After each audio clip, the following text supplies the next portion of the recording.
أما بعد فأعوذ بالله من الشيطان الرجيم بسم الله الرحمن الرحيم قال الله تبارك وتعالى في القرآن المجيد والفرقان الحميد وسيجنبها الأتقى الذي يؤتي ماله يتزكى وما لأحد عنده من نعمة تجزى إلا ابتغاء وجه ربه الأعلى ولسوف يرضى. قال الله تبارك وتعالى في مقام آخر في شأن حبيبه مخبرا وآمرا إن الله وملائكته يصلون على النبي يا أيها الذين آمنوا صلوا عليه وسلموا تسليما. الصلاة والسلام عليك يا سيدي يا رسول الله وعلى آلك وأصحابك يا حبيب الله. الصلاة والسلام عليك يا سيدي يا رسول الله وعلى آلك وأصحابك يا رحمة للعالمين. الصلاة والسلام عليك يا سيدي يا رسول الله وعلى آلك وأصحابك يا خاتم النبيين.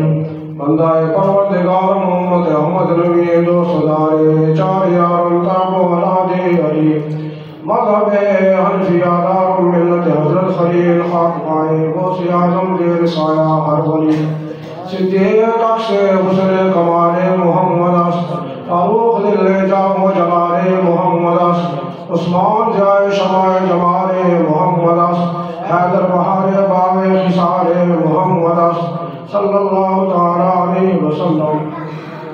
یہ یاد رکھیں گل سچی تب بڑی تو پاک رسول والا پھل پھل شگوفڑے تد ہوندے جد ٹھیک ہوئے کم مول والا مند کپ کے پردے آس رکھن مندہ کم ظلم جبور والا عالم شاہ رسول جی نے کتابے سب چک دے رہا فضول والا. حمد صدا کے بعد سمیر سے قدر آج کی یہ پاکیزہ محفل پاک کی خصوصی برکت یہ ہے کہ اس محفل پاک میں کثیر تعداد میں علماء کرام تشریف فرمائے.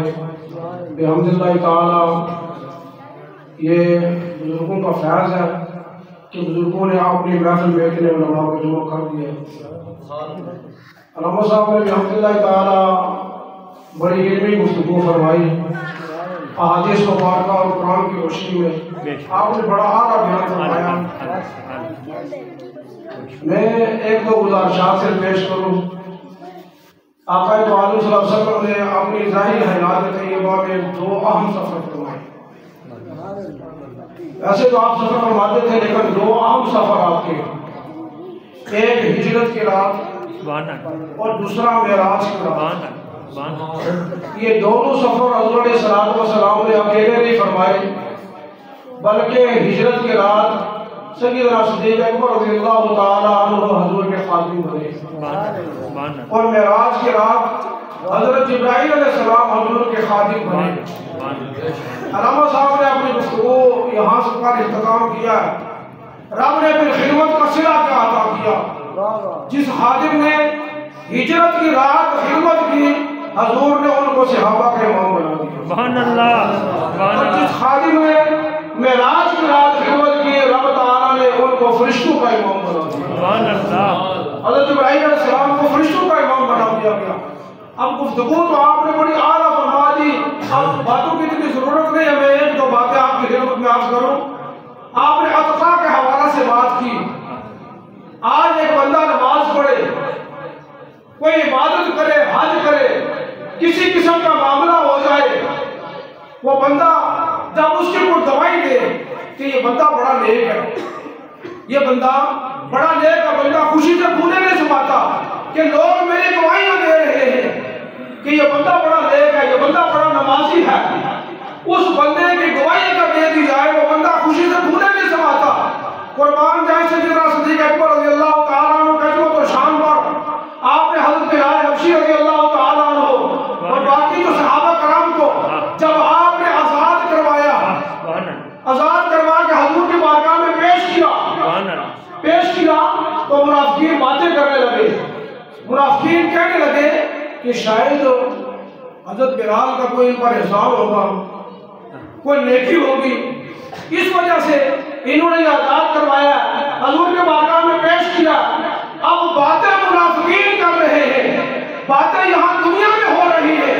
رب کعبہ نے آسمانوں سے فرمایا وَسَيُجَنَّبُهَا الْأَتْقَى الَّذِي يُؤْتِي مَالَهُ يَتَزَكَّىٰ وَمَا لِأَحَدٍ عِندَهُ مِن نِّعْمَةٍ تُجْزَىٰ إِلَّا ابْتِغَاءَ وَجْهِ رَبِّهِ الْأَعْلَىٰ. رب نے فرمایا منافقین، اے کفار، تم جو سیدنا صدیق اکبر کے بارے میں باتیں کر رہے ہو، ان پر کسی کا کوئی بدلہ نہیں ہے. مِن نِّعْمَةٍ تُجْزَىٰ، انہوں نے جتنا بھی مال خرچ کیا ہے إِلَّا ابْتِغَاءَ وَجْهِ رَبِّهِ الْأَعْلَىٰ، انہوں نے رب کو خوش کرنے کے لیے سارا مال خرچ کیا. إِلَّا ابْتِغَاءَ، رب کی رضا حاصل کرنے کے لیے سارا کیا. رب کی رضا حاصل کرنے کے لیے بڑی بات ہے اس میں. آج بندہ کو تھوڑا سا صدقہ کرے، کوئی بات کرے، کسی پر کوئی چیز خرچ کرے تو یہ نہ سمجھے کہ یہ میرا بڑا پن ہے. بڑا پن یہ ہے کہ بندہ خرچ کر دے، رب اسے قبول بھی فرما لے، رب آسمانوں سے اعلان کرے کہ اس نے جتنا بھی مال خرچ کیا میری رضا کے لیے خرچ کیا. آگے فرمایا وَلَسَوْفَ يَرْضَىٰ. علماء کرام تشریف فرمائے سوفہ جب مظاہرہ پر آ جائے تو کون سا مولا دیتا ہے؟ پورے قرآن کا مطالعہ کرے، وفاد میں بیٹھے ہوئے پورے قرآن کا مطالعہ کرے. رب تعالیٰ نے یہ سرٹیفکیٹ دو ہستیوں کو عطا کیا ہے. یرضا کا لفظ رب نے قرآن میں بولا ہے تو سیدنا صدیق اکبر کے لیے بولا ہے، سیدنا صدیق اکبر کے لیے بولا ہے. اور ترضا کا لفظ بولا ہے تو محبوب کے لیے بولا ہے. اگلی صورت میں وہ دعا جو صورت ہے اس میں یہ جو بولا گیا نا یہ حضور کے لیے بولا گیا ہے. اب کائنات لگی ہوئی ہے رب کو راضی کرنے کے لیے، کائنات رب کو راضی کرنے کے لیے لگی ہوئی ہے. آپ سارے یہاں بیٹھے رب کے رضا کے لیے بیٹھے، ذکر سننے کے لیے آئے، رب کے رضا کے لیے آئے. نماز پڑھتا ہے بندہ رب کی رضا کے لیے پڑھتا ہے. جتنے بھی نیک اعمال ہے بندہ رب کی رضا کے لیے کرتا ہے. لیکن یہ بندے کو نہیں پتا کہ رب راضی ہوا ہے یا نہیں ہوا. لیکن سیدنا صدیق اکبر رضی اللہ تعالیٰ عنہ کی عظمت اور شان یہ ہے کہ حضور صلی اللہ علیہ وسلم نے فرمایا اے صدیق قیامت والے دن میرا رب تجھے راضی کرے گا. رب تجھے راضی کرے گا. دیکھیں آپ کی کتنی بڑی شان ہے، رب تجھے راضی کرے گا. صدیق رب تجھے راضی کرے گا. قربان جائے حدیث مبارکہ میں رب صاحب نے آپ کو سنائی ہے، قرآن کی آیات بھی سنائی ہے، سارے دلائل آپ نے دیے ہیں. لیکن ایک بات یاد رکھیں، ایک ہوتی ہے ایسی تفسیر جو حضور نے خود بیان فرمائی. حدیث پاک نے خود بیان فرمائی. سیدنا صدیق اکبر رضی اللہ تعالیٰ عنہ حضور کے بارگاہ میں عرض کیا یا رسول اللہ رب مجھے کیسے راضی کرے گا؟ رب مجھے کیسے راضی کرے گا؟ رب مجھے کیسے راضی کرے گا؟ حضور علیہ السلام نے فرمایا صدیق آپ قرآن آیات میں پڑھو اس پر تو بڑا وقت درکار ہے، ٹائم کافی ہو گیا، میرے دو باتیں کرنی ہیں. تو حضور علیہ السلام نے فرمایا صدیق قیامت والے دن عام لوگوں کے لیے عام تجلی ہوگی. قرآن میں کہا وجوہ یومئذ ناظرۃ الی ربھا ناظرہ یوم تبیض وجوہ وتسود وجوہ. یہ ساری آیات ہیں. اب آیات کی طرف میں نہیں جانا چاہتا. حضور علیہ السلام نے فرمایا مختصر بات، حضور علیہ السلام نے فرمایا اے صدیق قیامت والے دن عام لوگوں کے لیے رب کی عام تجلی ہوگی. لیکن اے صدیق جب تو رب کے سامنے جائے گا رب تعالیٰ سارے پردے ہٹا کر تجھے اپنا دیدار عطا کر دے گا.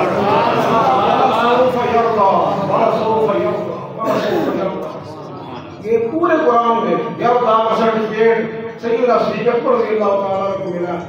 اور حضور علیہ السلام کے بارے میں رب نے فرمایا وَلَسَوْفَ يُعْطِيكَ رَبُّكَ فَتَرْضَىٰ.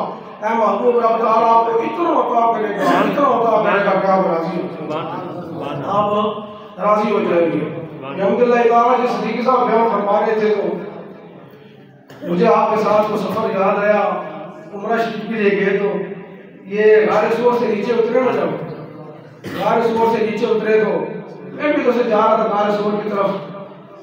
تو میں نے انہوں نے مجھ سے پوچھا تو میں نے کہا جی میں غار سور پر جا رہا ہوں، مجھے نہیں پتا تھا یہ غار سور سے آ رہے ہیں.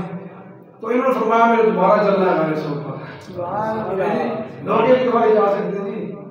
محمد علی زوری کیا کہتے ہیں جی غار سور تے اسی بھی گہرا رکھے بے شک منظروں بازیاں نے غار سور تے جائیے تے پتہ لگدا کہ بازار میں باندھی. سیدنا صدیق اکبر پتہ ہے کیسے صبر کیا؟ علامہ رسول سعیدی رحمۃ اللہ تعالیٰ علیہ بیان قرآن کے اندر لکھتے ہیں اب غار سور پر جانا کتنا مشکل کام ہے، 2-2.5 گھنٹے لگ جاتے، لیکن غلام رسول سعیدی صاحب رحمۃ اللہ تعالیٰ کے بیان قرآن کے اندر نقل کرتے ہیں کہ سیدنا صدیق اکبر جب حضور کو اٹھا کر غار سور پر چڑھے، عمر مبارک کیا تھی؟ بعض مورخین نے لکھا 50، کسی نے لکھا 51 سال 52 سال، آپ یعنی عین شباب نہیں تھا، لیکن حضرت علیہ السلام کو جب اپنے کندھوں پر اٹھایا نا تو غلام رسول سعیدی صاحب فرماتے ہیں آپ کی کتاب بیان قرآن میں آپ نے لکھا تفسیر میں کہ سیدنا صدیق اکبر دوڑ کر غار سور پر چڑھ گئے، دوڑ کر غار سور پر چڑھ کر گئے۔ آخری بات جی علامہ صاحب یہ فرما رہے تھے کہ جب حضور کے مزار پر حاضری دیتے ہیں تو پہلے سیدنا صدیق اکبر کا روزہ ہے، وہاں سے بندہ جاتا ہے۔ مفتی احمد یار خیر النعیمی رحمۃ اللہ تعالیٰ علیہ آپ تفسیر نبی کے اندر نقل کرتے ہیں، آپ کہتے ہیں کہ سیدنا صدیق اکبر رضی اللہ تعالیٰ عنہ آپ کی ظاہری حیات طیبہ میں شان یہ تھی کہ آپ حضور کے دربان تھے، حضور کے دربان تھے۔ تفسیر نبی کے اندر نقل کیا انہوں نے فرمایا کہ آپ مزار میں بھی آپ کی یہی شان ہے کہ آپ حضور کے دربان ہیں، دربان سے گزر کر بندہ پھر آقا کی بارگاہ میں حاضری۔ آپ کی بات آپ نے پتہ کیا فرمائی؟ آپ نے یہ بات لکھی ہے، کہتے ہیں کہ میں ویسے یہ بیان نہیں کر رہا، تفسیر نبی کے اندر آپ نے نقل کیا، کہتے ہیں کہ بندہ نے اپنی آنکھوں سے اس منظر کو ملاحظہ کیا ہے، اپنی آنکھوں سے اس منظر کو ملاحظہ کیا، پھر تفسیر نبی میں لکھ رہا ہوں کہ حضور کے دربان بنے ہوئے۔ اللہ تعالیٰ کی بارگاہ میں دعا اللہ تعالیٰ سے حصے کا خیال عطا فرمائے، جتنے احباب یہاں تشریف فرما ہے اللہ تعالیٰ اجر عطا فرمائے، قدم قدم کو بدلے میں دیکھیں عطا فرمائے، آمین ثم آمین، وآخر دعوانا